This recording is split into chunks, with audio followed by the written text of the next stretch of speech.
welcome to Talking Points here on WESN Content Capital. I'm Keaton Shaw. Welcome to the program. Another day, another dollar. Well, at least that's what one saying goes.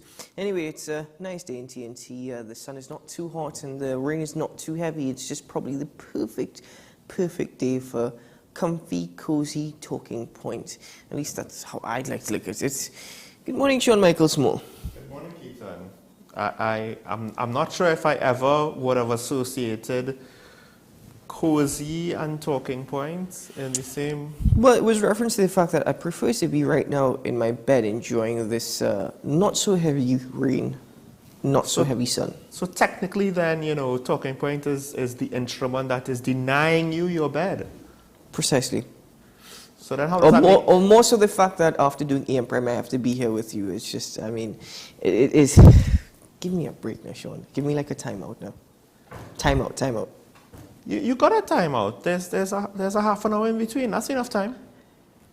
He has no idea, That's folks. enough time. He has no idea.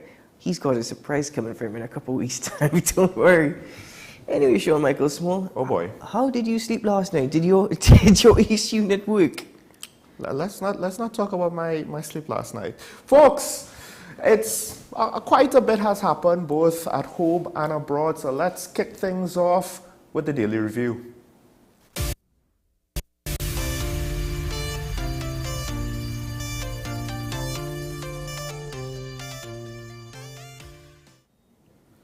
And a story that technically counts as both at home and abroad, that is to say, the appeals have been filed with regards to the recent Piarco ruling. I believe they weren't necessarily all filed together, but filed they were. So now we have to wait and see what would be the next step, how this process will be undertaken, because I believe the former Attorney General, current Minister of Local Government, he explained the process that you had to have a bond of the entire payment plus 2 years interest, and it is not known, at least it has not been reported, if that was done. So if the bond was not given, then one would think that the process would be happening rather quickly, and I very much doubt, I would be quite surprised if that bond could actually be, you know, surrendered. Don't be entirely surprised. Well, you have a point there. Yeah, but I'm you know, at this point, I wasn't surprised that an appeal actually took place. That was expected. These gentlemen have been living in Miami while the case is ongoing, and the case has been ongoing for about 20 years now. And with this appeal process, it only delays, further lengthens this entire legal, sticky situation, to put it that way. Does it lengthen it though? It will. How long is the appeal process going to take? Well, the thing is, if they don't give in a bond, so therein lies the question, right? Then the government's action to recover the money could continue throughout the appeal, at least according to former AG Faris Awari. Well, that's according to your interpretation and understanding. Right. So at this point, I'll be very honest with you, I'm not entirely clear. However, I think because it lengthens it and it just continues the process. I mean, as you are aware, in most cases, for example, a more drastic measure, death penalty, lawyers tend to appeal and appeal and appeal because it delays the sentencing. But in this case, it's not necessarily going to delay the recovery of funds or assets. Really? So if the appeal is successful? Well, I mean... So it's an ongoing process, and that's what I'm saying.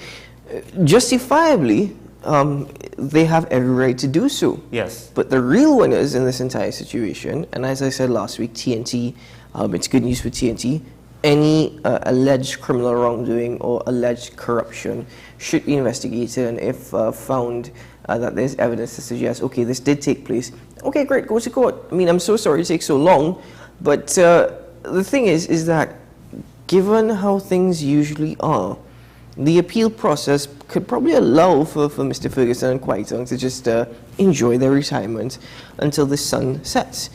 Because that has happened with a couple of people involved in the case. I think the biggest winners are the lawyers who were involved. Well, they are the biggest winners. So, I mean, we have to see how this will unfold when more is reported. I mean, you're right. More or less everybody expected them to appeal the case. No one is going to just, say, what's $1 billion? I could afford that. Not very many people in the world can. And one would think, if they could say that, that it's not a big deal to pay such a high penalty, well, then one would think we missed out a lot of criminal investigations that we should have had. But I'm still curious with regards to how it will play out, because it doesn't, after making the appeal, there's no obvious to me. Yes, I understand they'll try and contest it, but again, will they have to pay the bond? Will they be able to pay the whole bond? And to what extent now will the liability, because the court is not saying, well, you're liable for a third. The court is, from what I understand, just saying all three of you combined are liable for X amount, however it is split. So there'll be a lot of interesting things to see how this unfolds. Is this a sign of, we'll do more cases like this? I don't know about that. Now, the bond that you referenced, based on the information that we do have, in order for the appeal process to go through, the bond had to be enforced. Well, you don't have to. The appeal process could go through. It's just that the government could keep collecting. According to legal, it says the bond covering the entire judgment sum plus 2 years interest, which is necessary to stay the enforcement of the judgment pending the outcome of the appeal. So all that, the information as to whether or not they actually posted the bond, we can't confirm that as yet, but the Attorney General did indicate that they're going to enforce the judgment against the trio as they mulled over their appeal. Mull over the appeal means whether or not they are actually going to appeal. I don't think it's any surprise that they have appealed. The question is now, how does the recovery of such sums as allocated in the judgment, how is that, as you were pointing out earlier, how is that affected by the appeal? I actually think this is a case where they have to win the appeal. I don't think you could stall. I'm not too sure if this is a debt that will just, I declare bankruptcy and it's gone. I'm not too sure if that's how it will work. Obviously, you will have things in your name. And yes, you could try and hide it under the name of your family members, but a forensic accountant could say, yeah, but you transferred that at X and Y date, and this is not reasonable to think that this is the asset of your family member. This is reasonable to say that this is really your asset, right? So it could be a case where they have to win the appeal. Otherwise, it puts one or all of them into some very tricky situation. So again, it'll be interesting to see how it plays out, but I do wonder if, as much of a landmark ruling that it might be a one-off. It might not be a shifting in our culture. And we could get more into that, I think, later on in the show. Whether or not we are shifting in our culture as to who we want to prosecute, I mean, put it this way, there should be no political influence in any investigation. I just said there should not be.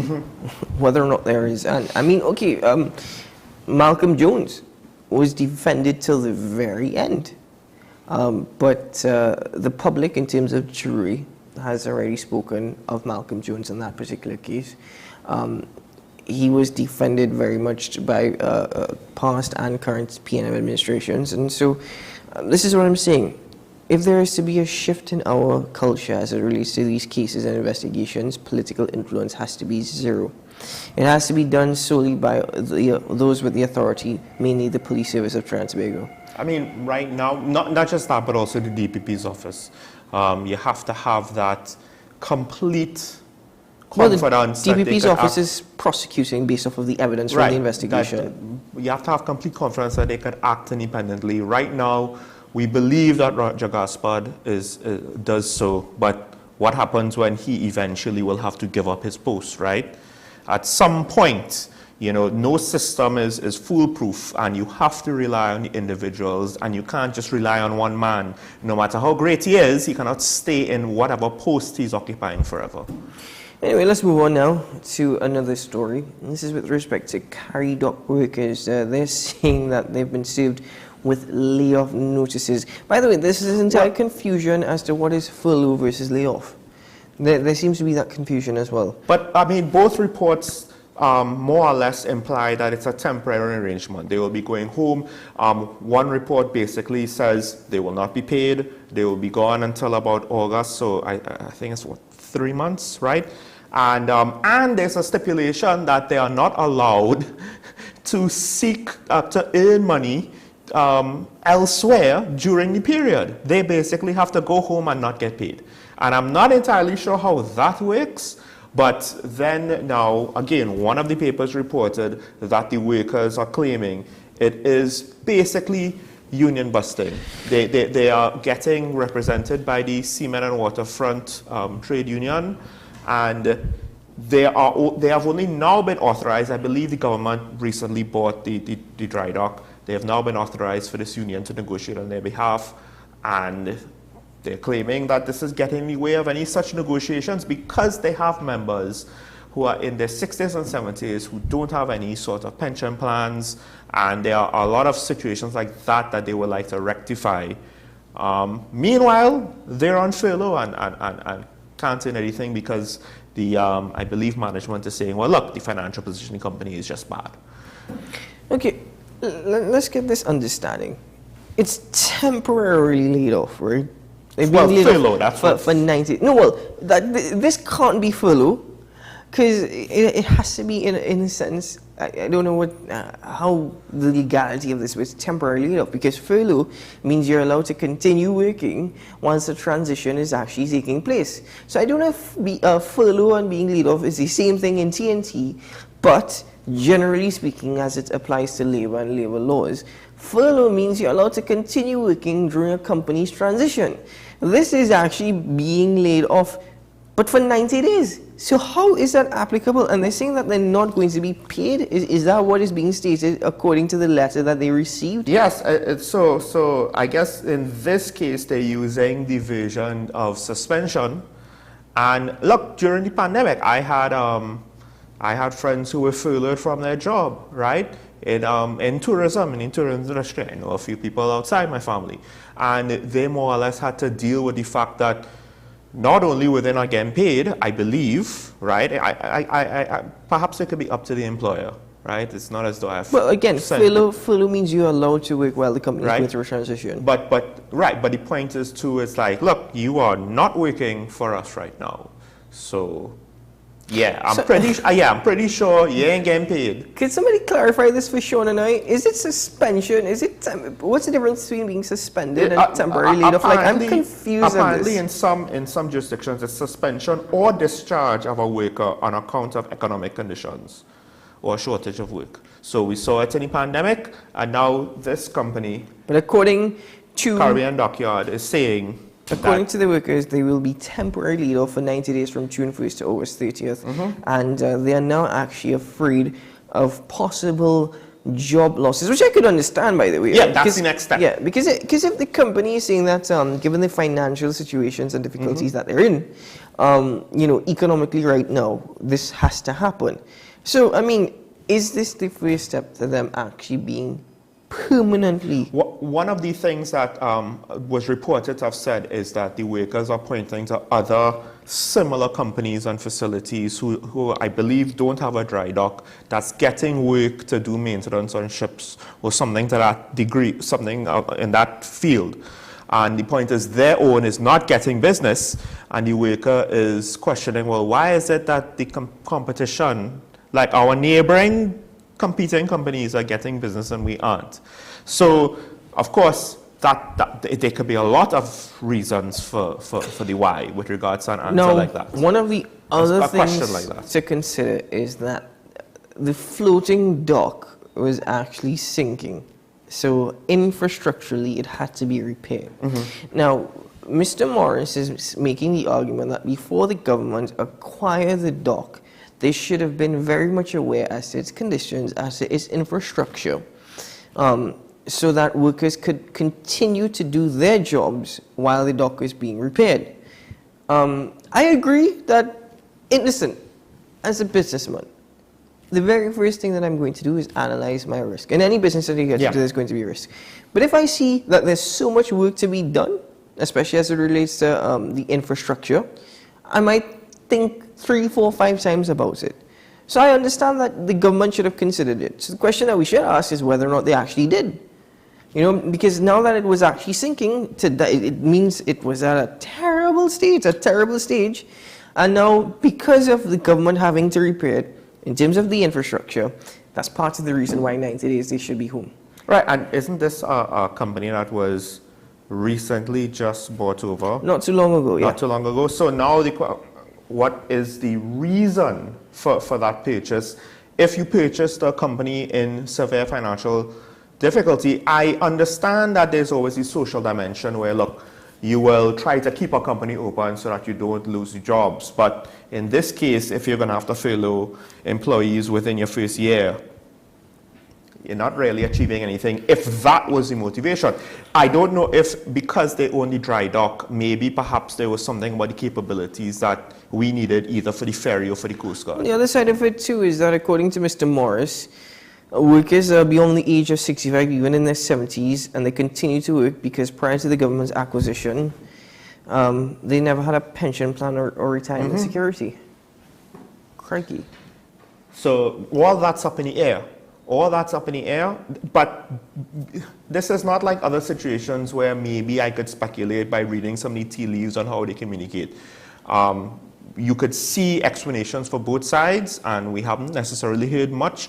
This is not like an ongoing labor dispute. This is something that's kind of, well, to some extent, publicly. Well, the line minister is Rohan Sinanan, so let's see if he responds to this maybe today, tomorrow. And I do wonder if we needed or we wanted the capabilities that, you know, the dry dock provided, but something went wrong. And I don't know what necessarily the plan is. It would be sad to think that let me ask you due a diligence question. is not something. Do you think unions are honest when disseminating information? Like, and when I say honest, you don't necessarily have to speak untruths, but you can be misleading. Well, I think all negotiation, you know, whether it is a lawyer speaking on behalf of their client in court or whatever, there will be some degree of editing or framing or however you put it. To whatever degree it's ethical or not, I don't know. I'm not in that position. Now, with regards to unions, however, I feel as though there is some unions, the ones that are in the papers a lot, that say more or less the same thing all the time, but the same demands all the time. To some extent, I have a hard time trusting those unions. But then, of course, you have private sector unions. You have, it's... Not to go deeper. Yeah, not to go deeper or further and take away from the conversation. But think about this question. We have to go to a break. But what's the difference between a union and a political party? I think with regards to a public sector union, not much. And we've had this discussion before, but for all intents and purposes, not much. How many union leaders turned out into politicians in TNT? Ladies and gentlemen, let's take a break here on Talking Points. I was about to say AM Prime. Let's take a break here on Talking Points, and when we return, we'll continue this morning's discussions. Stay tuned.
Take some time for yourself or spend some time with the family at Sandy Point Village Hotel. Enjoy our various studio and suite apartments, self-contained with their own kitchenettes and Wi-Fi. We also have our famous 100-foot swimming pool and our beachfront restaurant, the Steak and Lobster Grill. And our location in Crown Point puts us near the center of activity from the nylon pool to the local nightlife. Call us and make your reservations at 639-8533, 389-2378, or email us at sandypointvillagehotel@gmail.com. Knowing how to tell authentic is as easy as 1, 2, 3. Find it, match it, search it. Step 1. Find the style number on the tag. Step 2. Match the style number inside the jersey with the number on the tag. Step 3. Search it. A quick Google search of the style number will verify the jersey is authentic when the search results match the jersey being searched. Don't be fooled by counterfeit jerseys. Before you buy, remember to find it, match it, search it. Fan Zone, 2 locations nationwide. Center City Mall, Chaguanas and Movietown, Port of Spain. Nationwide delivery available.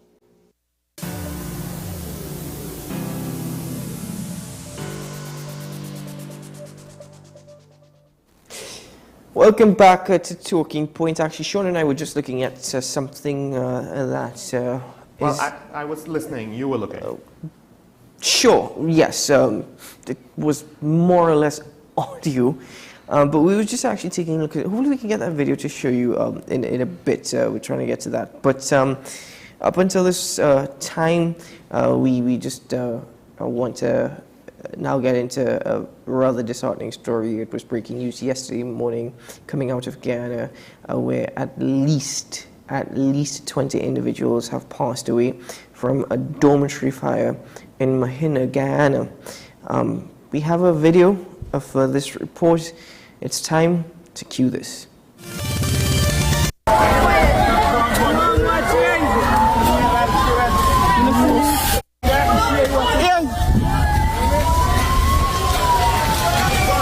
They got cheering inside, boys.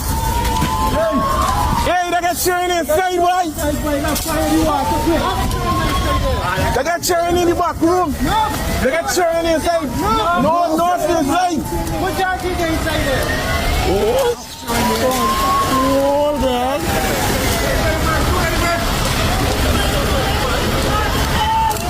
Hey, I'm gonna sledge in there for break the wall. Okay, dog.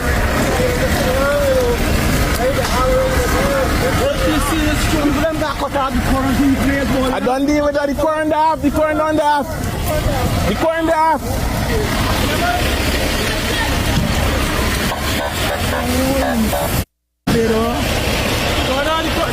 Wait. Going on the water,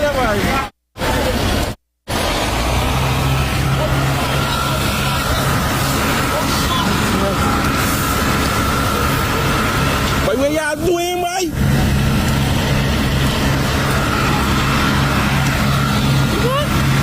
This what, boy? This what? Why when you really buy this what, boy? They got churn in the same room, boy.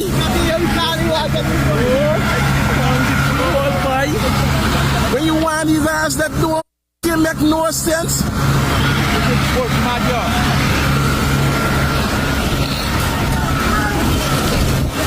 What, boy?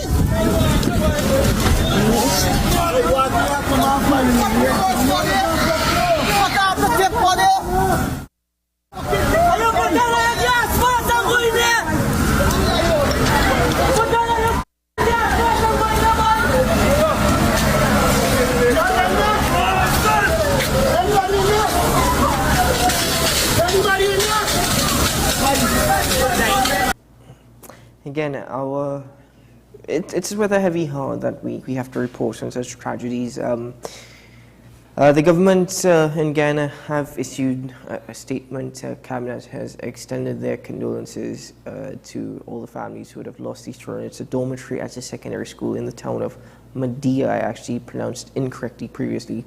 But President Irfan Ali has said that all resources and agencies are on standby. This was yesterday actually that he issued this release because this fire actually broke out in the very early hours of Monday morning. It's said that 14 children died at the scene, another 5 in hospital. At least 17 others have been admitted to local hospitals, and the 2 major hospitals in Georgetown are on alert to receive more individuals. I did see a video actually circulating of staff at one of the smaller airports, medical staff, trying to deal with some of the victims of this horrendous, tragic, sad. Now the video, there was cursing in the video, we had to edit that out. I'm not entirely sure how the local response was to the fire department, how remote the school is. I don't know. But it seemed as though the response afterwards with regards to they had medical personnel fly in, extra medical personnel, and then of course they had basically every service, whether it was a national security or police service or a private service that operated aircraft, to fly the wounded out to get them to proper hospital care, because one could only imagine the injuries, I would call that. 20 kids were rescued or were reported to have been rescued by the fire department. They had to break into the building. Part of the video was the exclamation of some of the onlookers, either not knowing what to do or not being able to have access to the building itself that was on fire. It was reported that the building was locked from the outside, and the kids more or less were not able to get out. I don't know why that practice was done. And then now the acting commissioner of police for Guyana, he came out and said the prevailing theory right now, I believe, is that one of the students lit a mattress on fire after she was upset with punishment that she received earlier in the day, and that caused the whole situation. I actually didn't get into that particular detail, but I am aware that it's being suggested that the fire was actually maliciously started, but they have no suspects in custody up until this time, actually. So they do suspect it's arson. One of the reports coming out is that children actually woke up to screams. They actually heard other children screaming, and when they woke up, they actually saw the dormitory bathroom was ablaze already. Could you do we even just reading this story? It's horrific. Ghana has declared 3 days of mourning because the youngest victim was a 5-year-old child. I think they were the son of the caretaker of the dormitory, but the rest of the victims were actually girls because it's a dormitory that mostly houses indigenous people. But multiple siblings passed away, including twins. Yeah. And the thing is, we saw, so I'm assuming here that the building we saw on fire, it was one building that was on fire. And, well, just imagine that level of flame and you're locked in. It's just, again, one of those things where Lord only knows what it was like going through that, because about half of the individuals who were in that building did not, survive the incident. Now the question is to what extent, again, the commissioner gave the theory, but I don't think he's willing to say this is definitely what it is, the investigation is over, right? So it touches on things that we've been speaking about yesterday as well as over the last week or so. The responsibility of kind of understanding what the kids that you are responsible for are going through, how they're responding to things. There's a part of me, because I could see where it was a disgruntled student not realizing what they were doing, and it's very preventable. That's what makes it very regretful. But the flip side is to think, if it was a different reason or filled with more malicious intent, I would not like to have to imagine what that could imply. I wouldn't want to enforce any judgment at this time. I will await the outcome of the investigations. As you mentioned, that's one particular theory. It is very unfortunate, this particular incident, and that's actually saying it very lightly, because horrific and tragic just watching that video. Yeah. And to the first responders, that's not an easy situation to go through as well. That's not an easy situation, even to all those... well, the whole community. Yeah, that were just there watching, right. and they couldn't do anything, they couldn't stop anything. But I think the key to me is not about, oh my gosh, how could they have allowed this to happen? No. It was similar to the situation with the toddler who drowned that we spoke about yesterday. I'm not looking to blame anybody involved in that situation. I'm thinking, how do I ensure that, in my immediate surroundings, what I am responsible for, something like that does not happen there? Because we take it for granted that, oh, it won't happen, no, it's difficult to happen, it's very unlikely to happen. Why? Why do we take it for granted? And that's when complacency comes in, and then it happens. Accidents happen not because we expect it to happen. Well, given the theories, I think it was very difficult to try and prevent something like this. But to those 19 children that lost their lives, Young. To those families, as I said, this is the part of the job I really don't like, having to report on these things and having to, but one could only imagine too what those first responders, what those families, what those onlookers actually experience, what they face. It's just, unfortunately, it's going to haunt them for the rest of their lives. And they're helpless. It's nothing that they could have done about it. Anyway, ladies and gentlemen, our condolences to the family and to the ones who have departed. May they rest in peace. We take a break here on Talking Points. When we return, there's another video that we played for you this morning. In fact, we want your thoughts and opinions on it. I already have my answers for it. I'll share them with you when we return.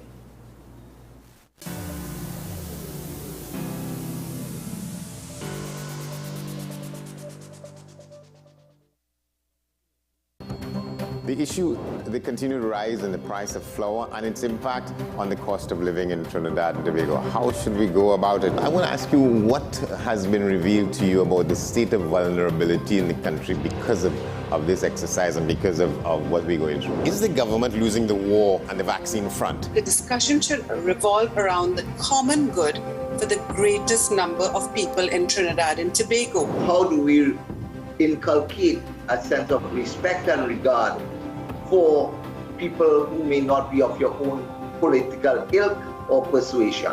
The communities are now being used by political opportunists. So when the tables are turned, it's the same way. Okay, this has been 10 Questions. I'm Andy Johnson, and we'll see you next time.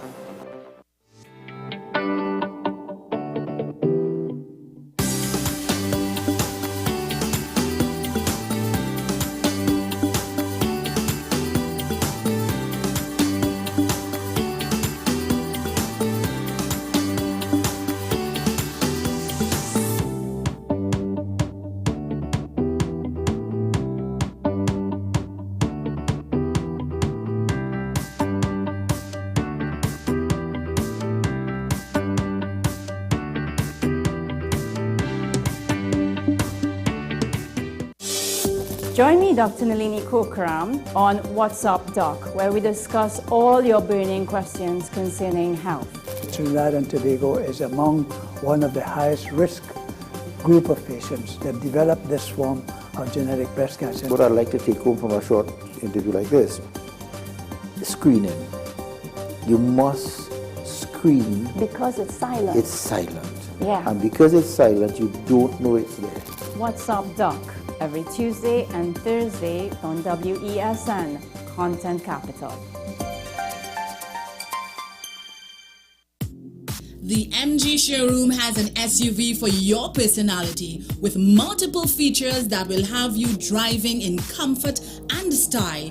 MG gives you the most miles, and now you can own your brand new MG for as little as $85 a day. I am Trisha Burke from Massey Motors. Contact me to drive away with your MG today.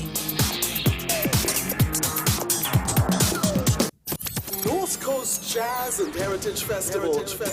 There's superb voices and a refreshing sound is at North Coast Jazz. Lisa, brass to the world with Ronnie and Super Blue, Stacey Sobers, Duvon Stewart, Mangal Patesa, Chrison Joseph, Marvin Newton with Kyrie Kaiso, all led by the sensational Dean Williams Quintet. Celebrate amazing with new artists, new voices, and fascinating sounds. Tickets available at Crosby's, Extra Foods Endeavour, Shogunas Main Road, Sangre Grande, Arima, Grand Bazaar, Mart's Liquor Mart, Diego Martin, Kenny's Sports Outlets, Athletes by the Park, and WESN. May 27th, Festival Grounds, Blanchisseuse. This is no ordinary jazz. This is North Coast Jazz. Born here, played here. North Coast Jazz is sponsored by the Ministry of Tourism, Culture and the Arts, Visit Trinidad, and the National Lotteries Control Board.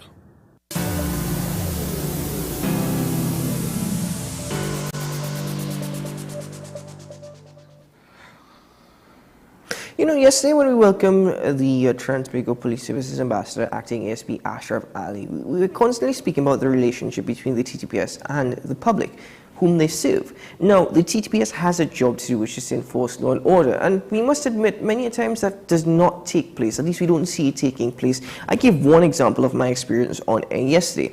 However, there are some instances in which you really have to question, do we really need to act this way or get on this way? In fact, one particular video is making its way. I must say I'm impressed. It's the first time I've seen a citizen who is irate and angry but not cursing. Yes. I was very much in control. It was very impressive to hear the anger, but the controlled anger. Yeah. Anyway, so the question is, does he deserve a ticket? Well, this is half the video, because the other half of the video is just basically him repeating the same thing that he said in the first half. So let's take a look at this, and you could share with us your thoughts later on. Stupidness, dog. Yo, you want to give me a ticket for a bucket and all this in the back of my van, dog? This you want to give me a ticket for? This you want to give me a ticket for, bro? Bro, this is the hottest stupidness, dog. This is stupidness. What you going to give me a ticket for? This you want to give me a ticket for? Bro, this is what you want to give me a ticket for, bro? A bucket in the back of my van? Bro, you serious? Bro, this is stupidness, bro. This is utter stupidness, bro. Don't call a supervisor, boy. Call somebody here. Call somebody. Call somebody, dog. A bucket in the back of my van. I'm a registered farmer, boy. What you feel like a little boy? Boy, hey, you see how disorderly I behaving, boy. I is a registered farmer in the Republic of Trinidad and Tobago. I go in my garden, and you telling me you want to give me a ticket for a bucket in the back of my van? But you have to be playing, bro. You have to be playing, bro. Bro, you have to be playing. You not serious. Trust me. You not serious, bro. You not serious. You not serious. I taking this further. I'm a farmer in the Republic of this country. You want to give me a ticket? Wow, because my plants are the tied on the plants too. Are the tied on the plants too? Bro, you not serious. Call somebody in authority, dog. You can't be serious, dog. Trust me, you cannot be serious today. You want to give me a ticket for there's somebody in authority here to come here. We're going to stay here today, dog. We will stay here today. I'm not going through that with you. I telling you, call somebody in authority. I am not dealing with you. Do we laugh or do we, you know, because there's a funny side to it, and then there's a very serious conversation that we will have. First of all, you will see how disorderly I am. I'm a registered farmer. It has to be like the most polite non-threats that I've ever heard. I mean, if you're gonna be granted, shouting at the police is not necessarily, you do that at your own risk, right? You raise your tone at your own risk. But outside of that, he kept himself under control. I don't believe he did any sort of physical or sudden gestures to the police. And his language was more or less clean. So if you're going to be upset with the police, that is more or less at the, I think, the minimum of how you should do it. Okay, so the thing is, he says, I am taking this further, call your superiors. Okay, I don't think there was a need to call the superiors, because you can actually go before the courts if you like to argue your ticket. Now, one might argue that's going to take me a whole day off of work, but it'll save you from paying the fine, right? So anyway you take it, you're going to lose money. The thing is, does he deserve a ticket? It's a bucket, it's plants. Yes, he does.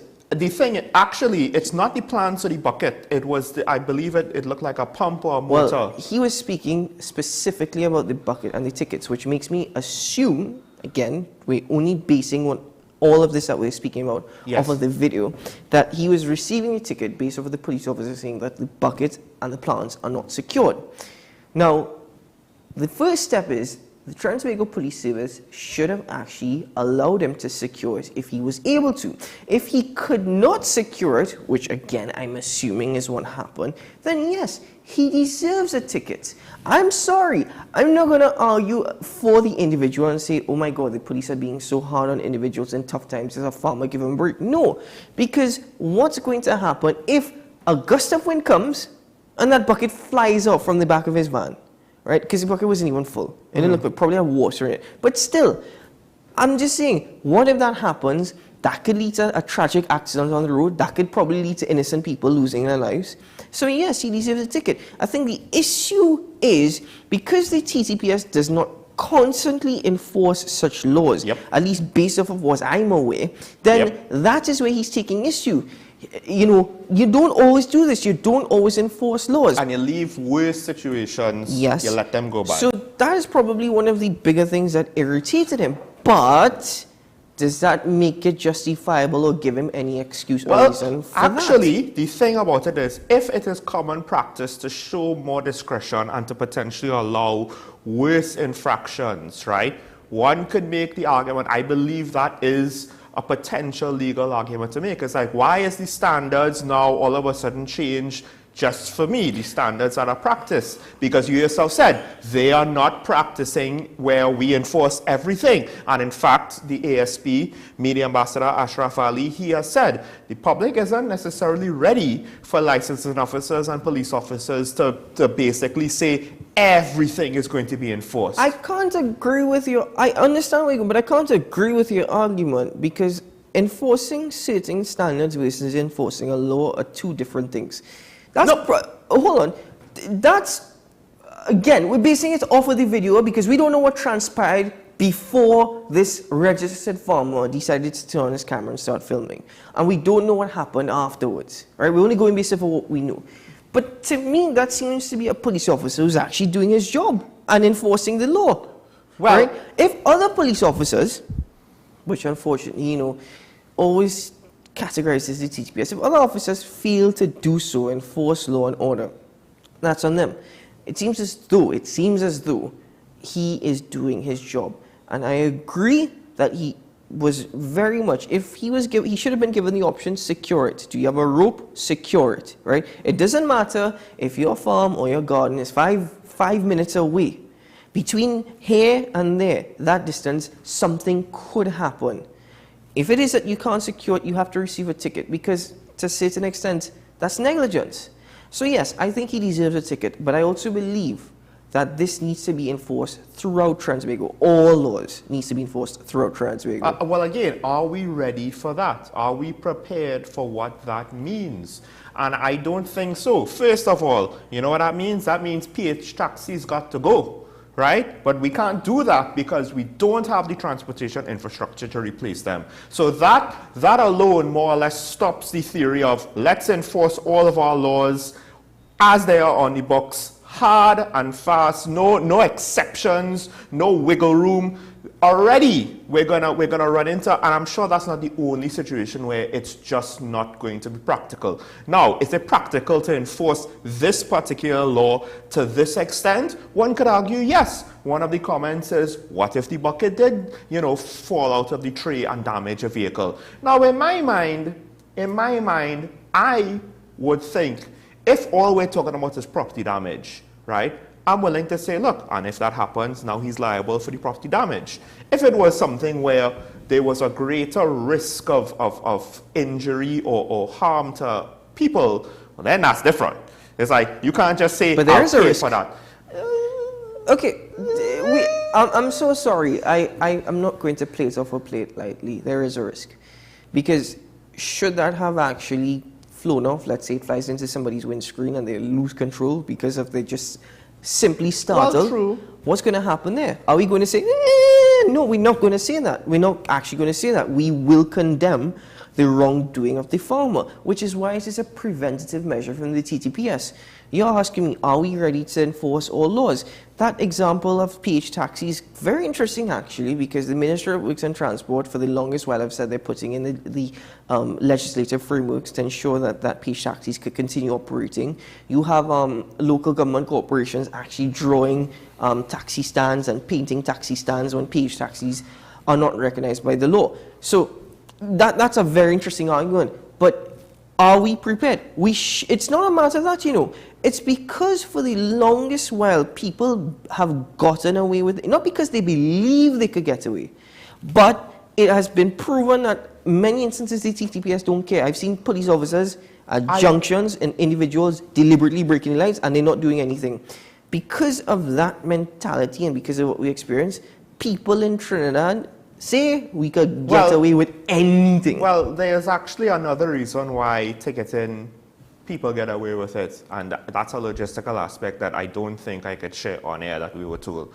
But I won't doubt that there also would be maybe rules, regulations, laws with regards to certain functions of government and bureaucracy that because, okay, it's an old law, we kind of do it. Look, dual citizenship, I believe, was treated very informally at one point. And then they had to change the informal way how they treated it midway through, right? There will be things, part of law is common law, which is case law. It's not just based on the book. So, and the interpretation of a judge, I don't know. There will be things that fall through the cracks.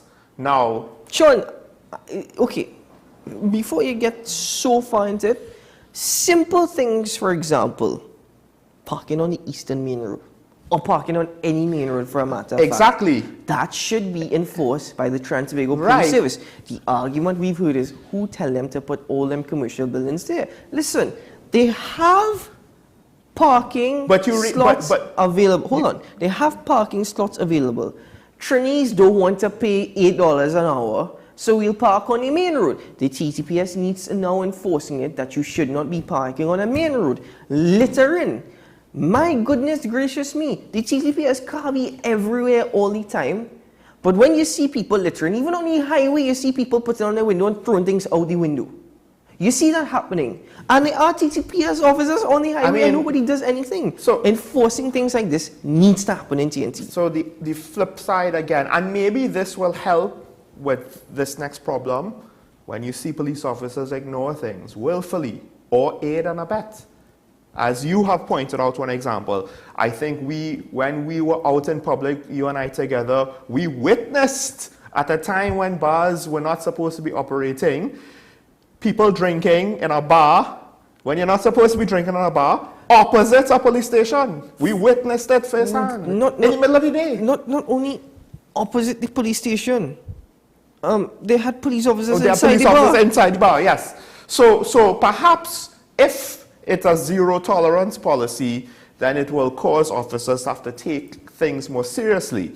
Maybe the flip side is the service. One question is if the population is ready for zero tolerance. The other question is if the service is ready for zero tolerance, because it also would apply to them as well. And the population, I'm pretty certain, is not going to stand well. One set of rules for us, but if you have a badge, you get tolerance when, your friend or your superior wants to do you a favor.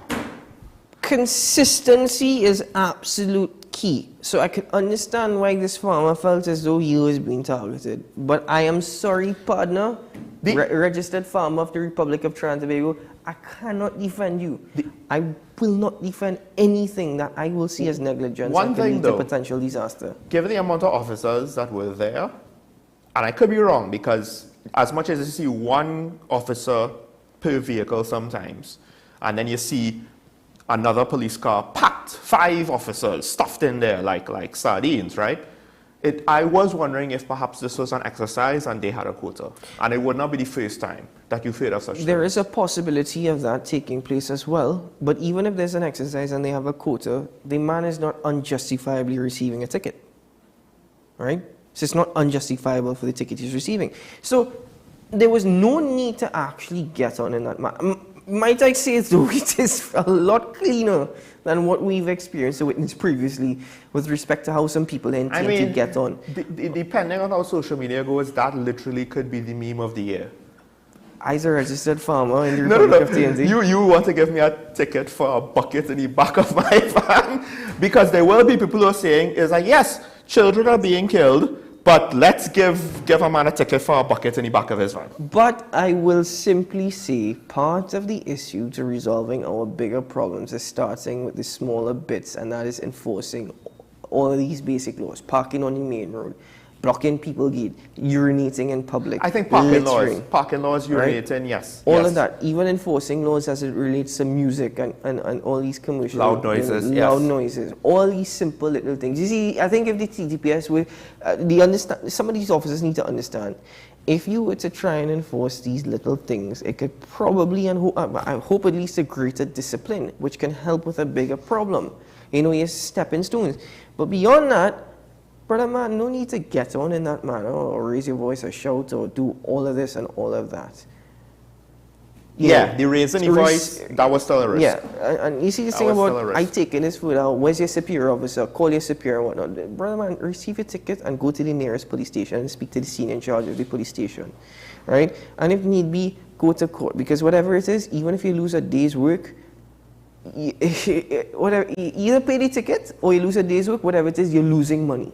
You are going to lose money. But could I can't defend you. I really can't. Yeah. Because even, put it this way, if I break a red light and I get stopped, I'm not going to argue it. If I get stopped for not wearing my seatbelt, I'm not going to argue it. It is a matter now of people being disciplined and mature and responsible, and we have to start engraving that everywhere. Yeah, but I mean, I understand why you're saying what you're saying, but I could tell you, society is not ready for that. I don't care whether or not they're ready for it. Society is not ready for it. The police service is not ready for it.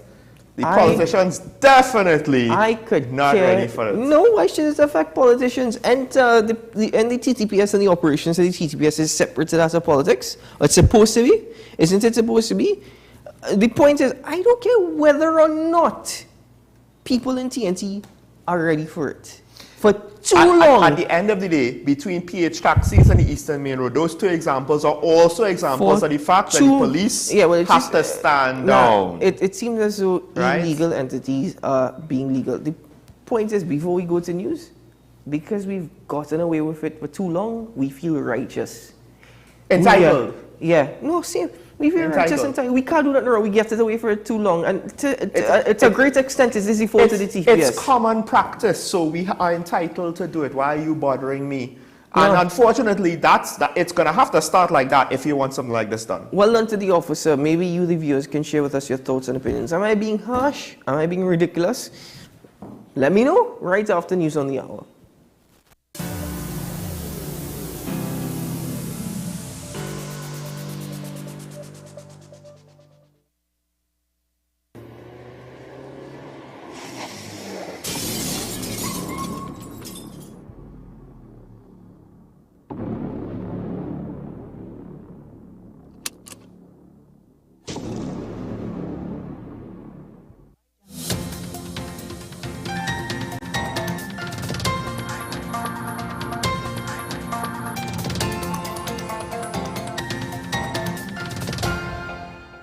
This is your WESN News on the Hour. My name is Sean Michael Small. Thanks for joining us. Here are the headlines. Bank employee charged with larceny granted bail. Fishermen and Friends of the Sea speaks on Prime Minister's Howard University honor. Regionally, the Caribbean Development Bank looks at deepening involvement in Jamaica. And internationally, Africa's largest oil factory launched in Nigeria. Now for the details. A 21-year-old bank employee charged with 2 counts of larceny was granted bail in the sum of $100,000. The charges were laid after an extensive investigation was conducted into unauthorized transactions on the accounts of 2 customers at a major commercial bank. Adrian Thomas of Princestown was arrested on Thursday. According to police reports, a customer reported to the bank that he observed several unauthorized online transactions on his savings account that he never set up, activated, or authorized anyone to make on his behalf. Checks were made and 49 of these transactions, totaling $63,765, were allegedly discovered on the customer's account during the period June the 12th, 2022 and May the 15th, 2023. Further checks were made and 6 similar online transactions totaling $2,090 were also allegedly discovered on another customer's account during the period January the 8th, 2023 and January the 16th, 2023. Fishermen and Friends of the Sea Gary Aboud says there remains some discontentment when it relates to the Prime Minister being honored by Howard University. He spoke via WESN's AM Prime on the issue today, where he said that there are several other persons that are very deserving of awards but continue to not be recognized. I'm concerned about the awkwardness of the president awarding her son and her husband, Silk, 3 months after she's, appointed. These are unusual circumstances, and I think it's only fair that the people who have contributed to our society, as simple and humble as they are, should also be recognized. I mean, we have had citizens who have risked their lives in floodwaters last year or year before, swimming with alligators to rescue people who were marooned in water. But we never recognized them. We never recognized them. Regionally, the Caribbean Development Bank has signaled its intention for deeper involvement in Jamaica's sustainable development programs, as a senior executive team today completed a week of high-level exchanges with government ministers and other officials. The mission commenced with a meeting with Prime Minister Andrew Holness on May 16th, where the dialogue centered on strengthening the partnership between the country and the bank to accelerate Jamaica's economic growth agenda. Pivotal areas identified for deeper intervention included agriculture, food sovereignty, water security, citizen security, and capacity building for national institutions. Internationally, Africa's biggest oil refinery has been opened in Nigeria, where it is hoped it will alleviate chronic fuel shortages. Nigeria is a major oil producer, but most of this is sent abroad, while it has to import the refined fuel used in vehicles and elsewhere. As a result, the country often faces chronic fuel shortages. This is the problem that the $19 billion refinery owned by Africa's richest man, Aliko Dangote, is intended to tackle. Well, that's the news to the hour on WESN. I'm Sean Michael Small. Thanks for watching.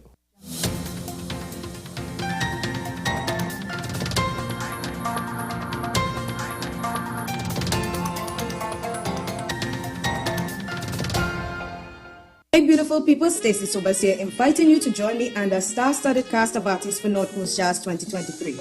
May 27th, Salman Hotroy Park Blanchard shares. Get your tickets early. Gates open at 1 and you don't want to miss a thing. So make the road trip, because it's not just jazz, it's North Coast Jazz. Festival grounds, Lashiges. Enjoy a beautiful evening of fantastic music together with your friends. Be mesmerized and captivated by the music of our top local entertainers and musicians, including BP Renegades, Ace Panis and Arranger, Dubon Stewart, Chrison Joseph, Sitarist Extraordinaire, Mungo Patterson, Stacey Sobers, Gospel Queen Nisa, backing band led by Magic Finger guitarist Dean Williams. Also, Brass to the World, featuring 2 iconic superstars Ronnie McIntosh and Super Blue, plus much more. On here and played here. North Coast Jazz, Saturday, 27th May at Festival Grounds, Lashiges. Showtime, 3:30 p.m. Tickets already on sale at Kenny's Sports Centers. Extra Foods, Crosby St. James, Mott's Liquor Palace, Diggle Martin Main Road, WESN, Gallagher Street, Athletes by the Park, and IslandEatTickets.com. For more info, call 331-4285. Get ready for North Coast Jazz.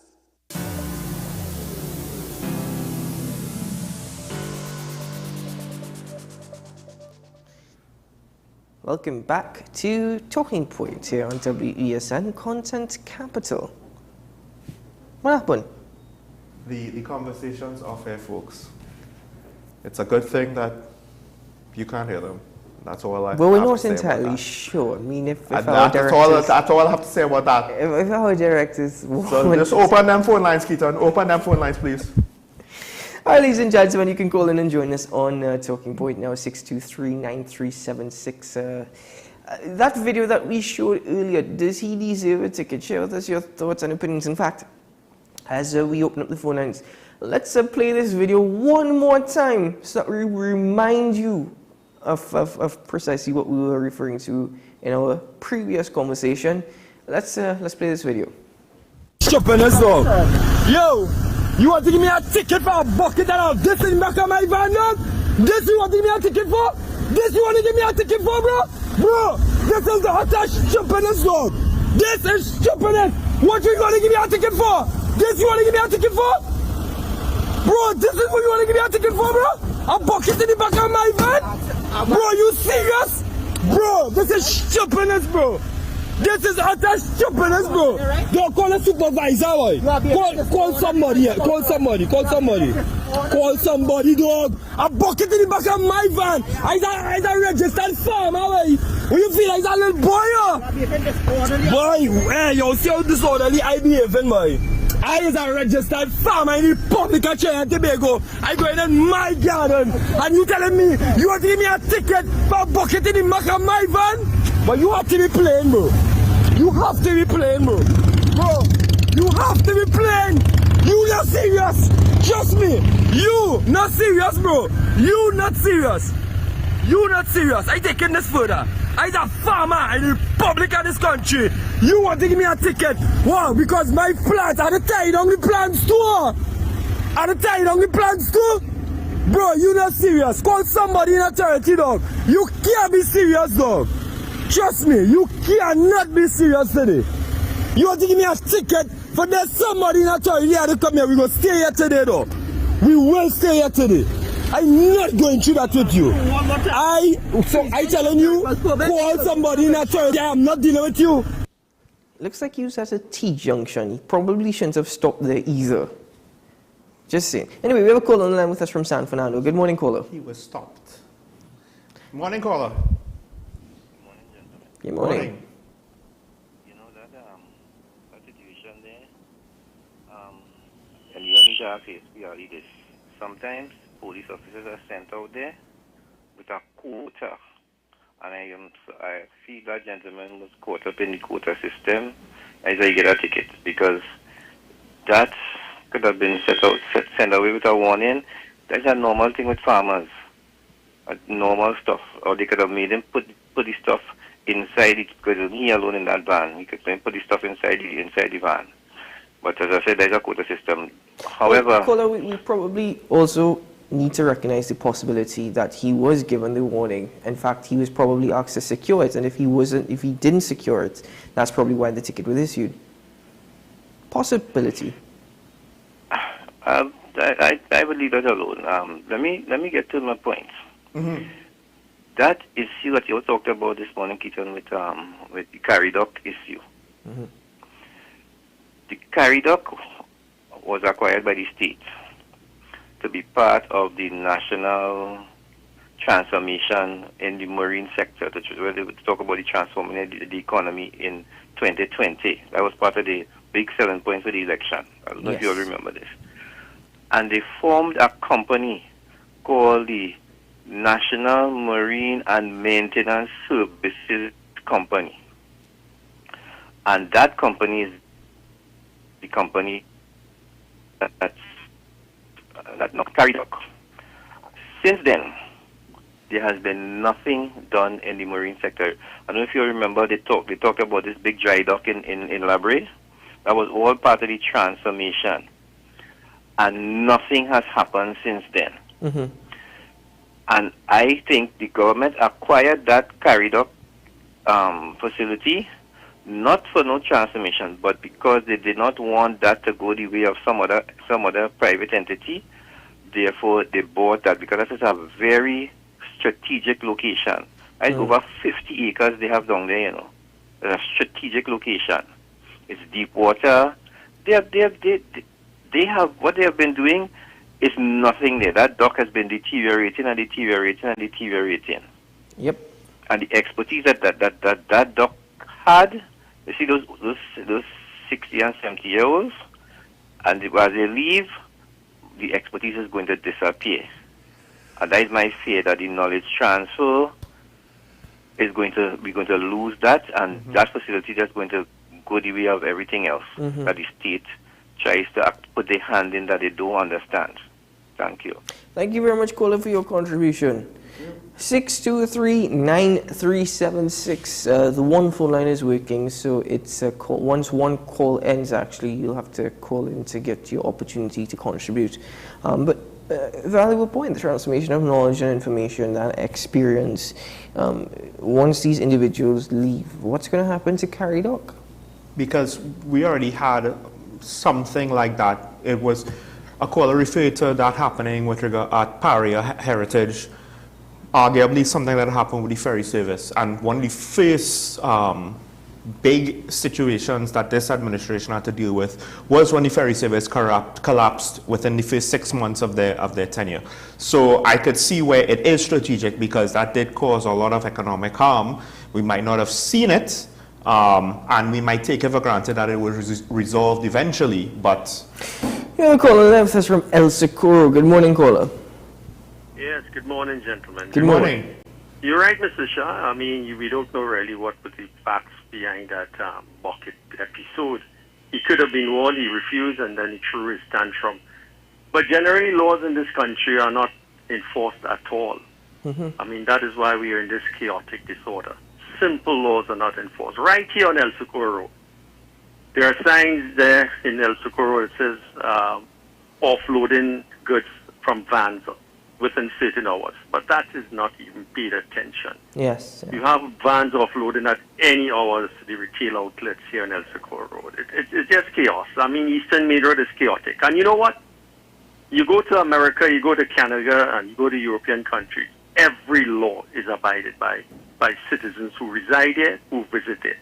And that's the conundrum. Imagine that. We can't fix our own laws, enforce our own laws, appreciate our own laws, but when we go abroad, we tight like a pin. Precisely. Thank you very much, caller. He's absolutely right. It's a comment that I've been making off there for quite some time. Yeah. Yes, Trainees could go to the UK and to New York and abide by all the laws, because they have no choice.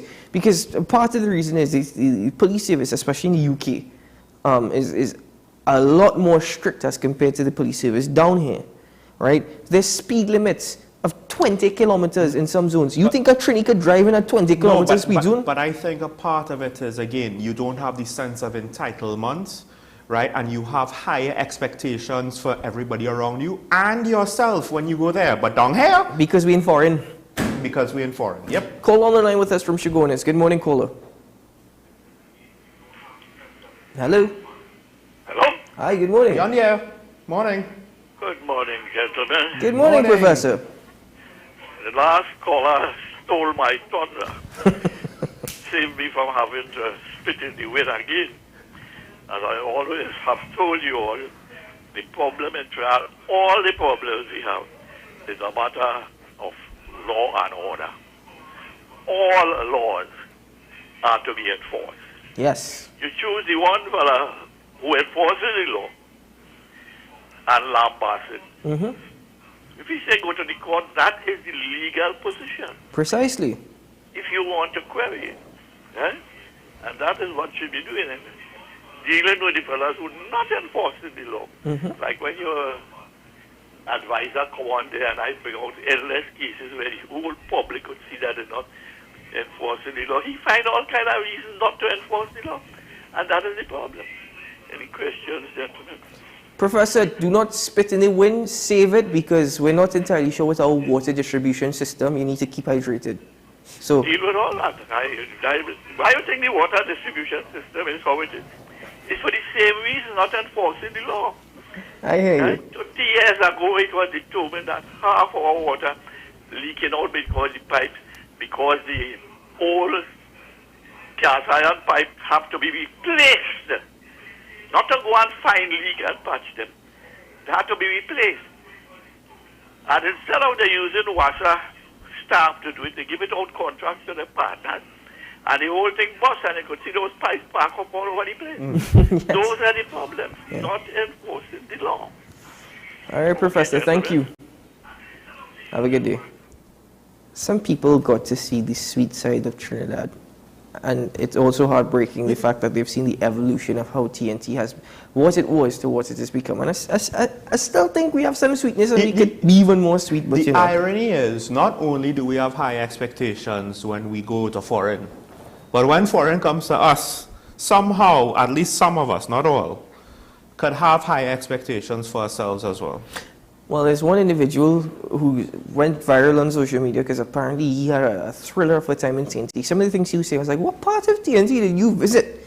I'd like to know. I'm not against it. I'm glad that is one of the perceptions that's out there. That's excellent. I just want to know which part of TNT you went to. Anyway, we have a caller now with us from Cascade. Good morning, caller. Good morning. Did you have any hungry coffee this morning? we had some coffee, but I think when I look at your colleague, Mr. Sean Michael Small, he looks like he could do with a cup of hungry coffee. I actually had Folgers for the this is the first time. So you're using up the limited foreign exchange. Yes. Don't mind, it's all using foreign exchange, I'm pretty sure. I really hope that Except you would for- have Hongwing coffee. It's a local brand. Gentlemen, I really called to speak to the issue. You asked me to join the conversation, and you showed the video. Now, two things strike me here. One, I think the police, I don't know what transpired. But on a matter like this, I believe it is good policing and it's good law and order if the police were to caution the man and say, listen, young man, this is illegal. I would like you to take this barrel that could cause accidents and what have you, and put it inside the van until you reach where you're going. And know in future that once you're carrying things like these that can blow out of the vehicle, or if you have to stop suddenly, it could fly out the vehicle and cause much more difficulties for others and yourself. Understand that you have to cover it down and strap it down. Now, I don't know if he did that. I suspect he may have done that, and the young gentleman driving the young farmer, was so flabbergasted that this would be a crime. Yeah. He really got out of hand.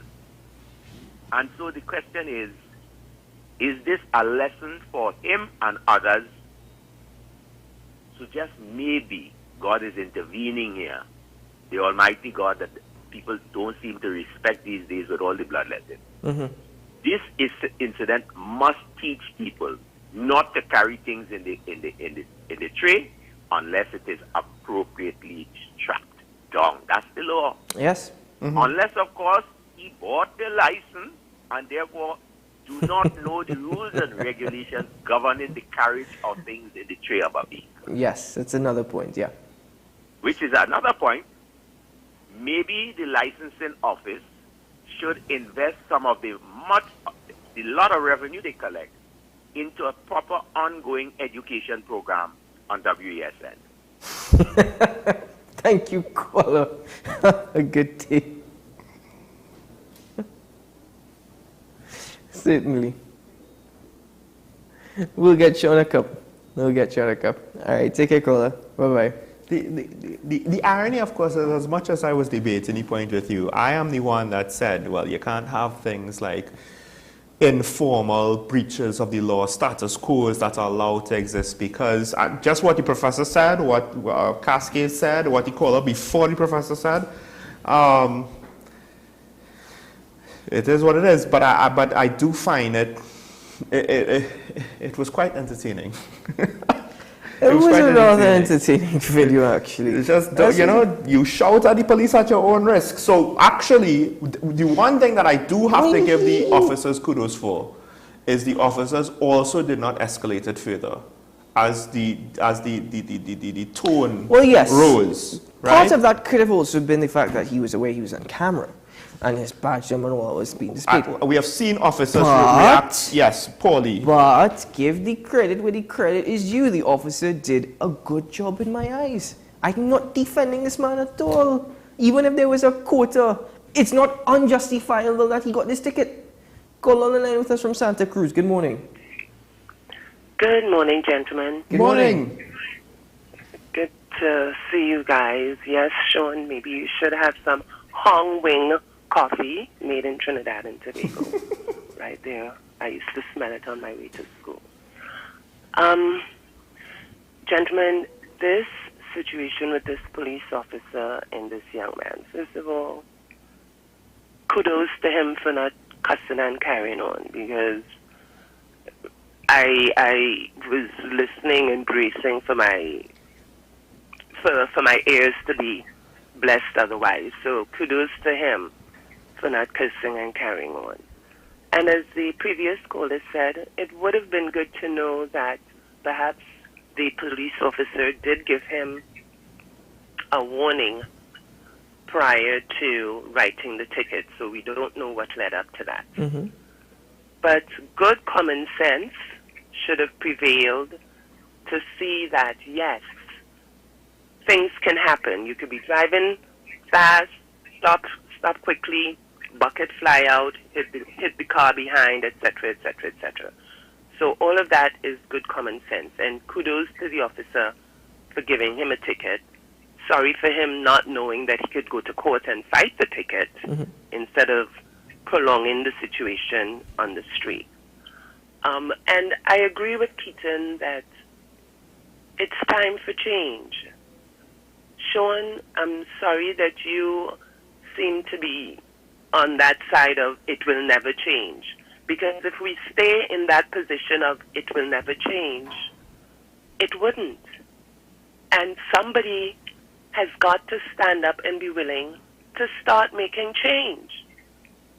And, you know, in spite of those who fail to realize that change is necessary, and if the change is to come about, somebody's got to start doing it. Mm-hmm. So I'm with Keaton on that point, that change is necessary. Enough people are fed up with the way things are, but the only way that change can happen is when somebody stands up.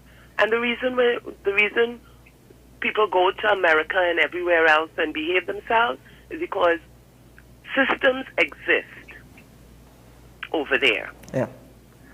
Some of them good, some of them we're sorry that they do exist, but systems exist. And once you have a system and people follow it, people follow the system, then things work. All right, caller. Thank you very much for your contribution. Have a good day. Wonderful day. You too. Keep well. Keep well. I think one of the points that the caller brought up with respect to it's a pity that it seems as though the registered farmer he wasn't aware that he could have gone to court. Yeah. I think what officers should do when issuing a ticket, I mean, it means the officer has to show up to court as well. But they should say, if you would like to contest this ticket, you are allowed to, according to law, you have the right to appear before a magistrate to contest the ticket. They should be informed of that. It's not that I don't want to see it happen, but I'm seeing where the difficulty, it kind of is compounded, not just large scale, it's compounded by a lot of little things. And the fact that, yes, we have, well, a lot of societies could act like this depending, but we have very much an entitled society here in TNT, entitled to a lot of things that they believe they're entitled to the status quo. So that and all is an uphill battle to try to fight, at least in some areas. All right, final caller for the morning. Good morning, caller from Claxton Bay. Yeah, hi, good morning, Keaton and Sean. Good morning. Hi, good morning, Keaton and Sean. The whole thing is that we have to deal with change. Some people don't want to deal with change because of the country has been going the wrong way for the longest while. And those who was benefiting on the wrong way, they don't want to see it going right. That is why you see Keaton, they could threaten you because as hard as you try to be balanced, they don't want that. They don't want you to say anything out of turn, which is the right thing, which is trying to tell us, well, hey, we need to be united. No, they don't want that. They want to continue going down a wrong way. But somebody have to stand up in this country or people will walk just and shoot people and kill them. Thank you. Thank you very much, caller. Thank you, caller. The only thing that we should not change is your television station when it's on WESN. That's the only thing you shouldn't change. Anyway, that's it for callers this morning. Thank you very much for everybody's contribution and for sharing your thoughts and opinions with us. I personally would like to say kudos to the police officer. I don't care if there's a quota system in place. I'll tell you why. If the man was given the ticket unjustifiably because of a quota system, we will argue that. Not a problem. Definitely will argue. I will be against that. But I see there justice. I do. And beyond that, I can only hope. We don't know everything. So we don't know what the caller said before he received the ticket or before he starts the recording. And neither do we for the police officer. So he may or may not have received a warning. Whatever it is, well done to you, police officer. I'm so sorry I didn't get to see your name too clearly. But well done to you. And I can only hope that there are more police officers like yourself in TNT who are going to make a difference. Because as much as we highlight the negative, we're going to start highlighting the positive. We need to, because we have to support our members of our services. At least the ones who do good. As the caller from Santa Cruz said, systems. One of the things with warnings is if you had a proper digital system, you could actually have a digital file, and then police officers in the field could have access to that file to say, well, he got a warning for this before, so then now you know, well, it's fair, he got his warning, now we could consider. Otherwise, the warnings, there's subjectivity in policing as it stands right now, and that's part of the issue. It's taken advantage of, but then the inconsistency is what you pointed out. One way to deal with the inconsistency is to, as you said, enforce everything, no exceptions. I do think, though, the leeway of giving a warning now, that would need a proper system. It can't just be, well, the honor system of, well, I gave him a warning. What happens if he goes, you know, half an hour down the road and another police officer, etc., etc. Like, we need to have more formal controls of it, because I think, and when you take out police officers' discretion, where practical as much as possible. Maybe he was getting on like that because he had so many demerit points and this one would have just probably suspended his license. Maybe. Possibly as well. So I mean, many possibilities. You don't have to be like a major criminal to be a frequent lawbreaker. Habitual. You know, it could be minor laws, but you are still a habitual lawbreaker. Michael Small, the coffee's on me this morning. Yeah, right. I'm telling you, the coffee's on me. I promise you the coffee's on me. The coffee that I... Anyway. No. You'll get me some good stuff? Good stuff. Some good stuff. As soon as Talking Points is finished, we'll go outside, we'll go on YouTube and blast some coffee music for you. Yeah. I knew there was a catch, folks. I knew there was a catch. There's always a catch. Have a good day, my friend. This has been Talking Points. I'm Keith Shaw. That's Sean Michael Small. You want to give me a ticket for a bucket in the back of my van, Gita? Hello, you're a registered farmer in the Republic of Trinidad and Tobago?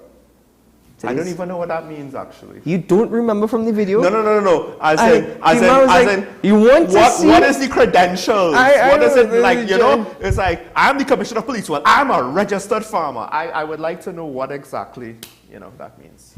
What rights does that entail with regards to a bucket in the back of a truck? Maybe we should become registered farmers to, you know, break certain laws, I suppose. Broadcasting laws? Ladies and gentlemen, today is a good day to have a good day. We'll see you again tomorrow morning. Bye-bye.